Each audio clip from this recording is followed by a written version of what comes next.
தமிழக அரசியல்ல எப்பவுமே யார் அந்த பவர் சென்டர் அப்படிங்கிற அந்த ரேஸ் ரொம்பவே விறுவிறுப்பா இருக்கும். ஆனா தேர்தல் முடிஞ்சு தாவேக தலைவர் விஜய் அவர்கள் முதலமைச்சரா பொறுப்பேற்ற இந்த சில மாசங்கள்ல கோட்டை வட்டாரமே அதிர்கிற அளவுக்கு ஒரு தரமான சம்பவம் இப்ப நடந்திருக்கு. திமுக மாஜி அமைச்சர்களுக்கு எதிராக வேகம் காட்டாத அதிகாரிகளுக்கு இங்க இடமே இல்லைன்னு சிஎம் விஜய் ரொம்ப ஸ்ட்ரிக்டா ஒரு மெசேஜ் சொல்லியிருக்காரு. ஆமாங்க, லஞ்ச ஒழிப்பு மற்றும் ஊழல் தடுப்புத்துறை, அதாவது நம்ம DVAC, directorate of vigilance and anti corruption அப்படின்னு சொல்லப்படுற அந்த பவர்ஃபுல் துறையினுடைய இயக்குனர் பொறுப்புல இருந்து அருண் ஐபிஎஸ் அதிரடியா தூக்கப்பட்டு தமிழ்நாடு போலீஸ் அகாடமிக்கு மாற்றப்பட்டிருக்காரு. அவருக்கு பதிலாக இந்த இடத்துக்கு இப்போ வந்திருக்கிறது யார் தெரியுங்களா? காவல்துறையில கரையற்ற கரங்களுக்கு சொந்தக்காரன்னு பெயர் எடுத்த சி மகேஸ்வரி ஐபிஎஸ் அவங்க தான். திமுக மாஜிகளுக்கு விஜய் வச்ச வேட்டுன்னு சொல்லப்படுற இந்த விவகாரத்துக்கு பின்னால நாம வெளியே பார்க்கிற நீதிமன்ற கண்டனங்கள் எல்லாம் தாண்டி உளவுத்துறை மற்றும் உள்துறை அமைச்சகத்துக்குள்ள பயங்கரமான ஒரு சீக்ரெட் கேமே நடந்துட்டு இருக்கு. அது என்ன எல்லாத்தையுமே இந்த வீடியோ டீட்டெயிலா சொல்றேன். ஸ்கிப் பண்ணாம கடைசி வரைக்கும் ஃபுல்லா பாருங்க.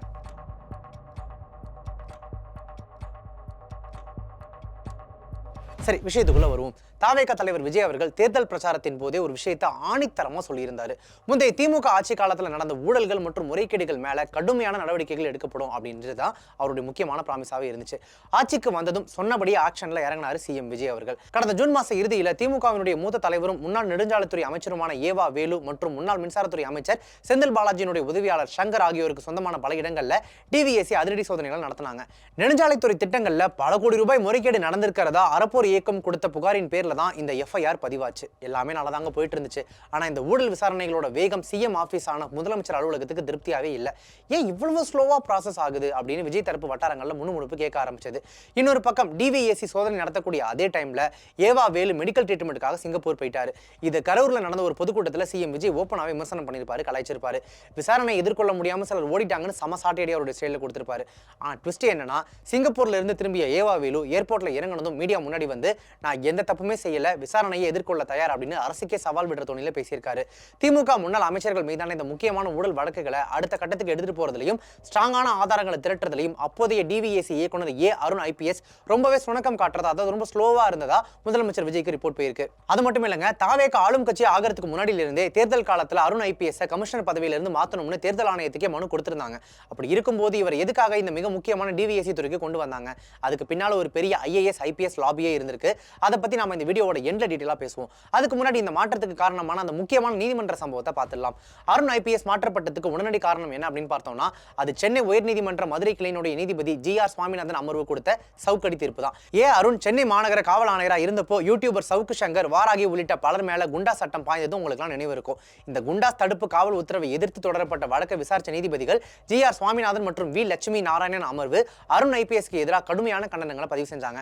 நீதிபதிகள் என்ன சொன்னாங்க தெரியுங்களா? சட்டம் ஒழுங்கு பிரச்சனைக்கும் பொது அமைதிக்கு பங்கம் விளைவிக்கிறதுக்கும் இருக்கிற வித்தியாசத்தை கூட புரிஞ்சுக்காம தேவையற்ற காரணங்களுக்காக குண்டா சட்டம் தவறா பயன்படுத்தப்பட்டிருக்கு அப்படின்னு சுட்டி காமிச்சாங்க. 28 வருஷம் எக்ஸ்பீரியன்ஸ் இருக்கக்கூடிய ஒரு சீனியர் ஆபீசர் இப்படி சட்டத்தை கையாள கூடாதுன்னு நீதிமன்ற பிரதியை கொண்டு போன கோர்ட் ஊழியரை காக்க வச்ச விவகாரத்திலையும் ஜட்ஜி சம கடுப்பாயிட்டாருன்னு சொல்லலாம். எல்லாத்துக்கும் மேல நீதிபதி ஜி.ஆர். சுவாமிநாதன் ஒரு வரலாற்று சிறப்பு மிக்க பழமொழியை சொன்னாரு. அது என்ன அப்படின்னா, சீசரின் மனைவி சந்தேகத்திற்கு அப்பாற்பட்டவளாக இருக்க வேண்டும். Scissors wife must be above suspicion. அதாவது தமிழக டிவிஎஸ்சி துறை என்பது சி.வி. நரசிம்மன், சி.எல். ராமகிருஷ்ணன் மாதிரி நேர்மைக்கு இலக்கணமா இருந்த அதிகாரிகளால் அலங்கரிக்கப்பட்டது. அப்படிப்பட்ட துறையினுடைய தலைவரா இருக்கிறவர் எந்த ஒரு விமர்சனங்களுக்கும் இடமளிக்காதவரா, கரையற்றவரா இருக்கணும் அப்படின்னு காட்டமா பதிவு செஞ்சாரு. இது அரசுக்கு பெரிய பிரஷரையே கொடுத்துருச்சு. கோர்ட் இப்படி ஒரு குட்டின உடனே விஜய் அரசு சற்றும் யோசிக்காம களமை இறக்கி இருக்கிற துருப்பு சீட்டு தான் சி மகேஸ்வரி ஐபிஎஸ் அவர்கள். இவங்களுடைய பேக்ரவுண்ட் கேட்டா நீங்களே ஆச்சரியப்படுவீங்க. பொறியியல் பட்டதாரியான மகேஸ்வரி ஐடி துறையில போஸ்ட் கிராஜுவேட் முடிச்சவங்க.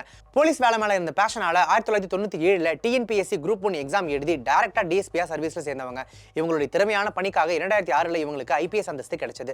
கரூர், கிருஷ்ணகிரி மாவட்டங்கள்ல எஸ்பி ஆகவும், சென்னை தெற்கு மற்றும் மேற்கு மண்டல இணை ஆணையராகவும் சட்டம் ஒழுங்க ரொம்ப கிறிஸ்பா கையாண்டவங்க.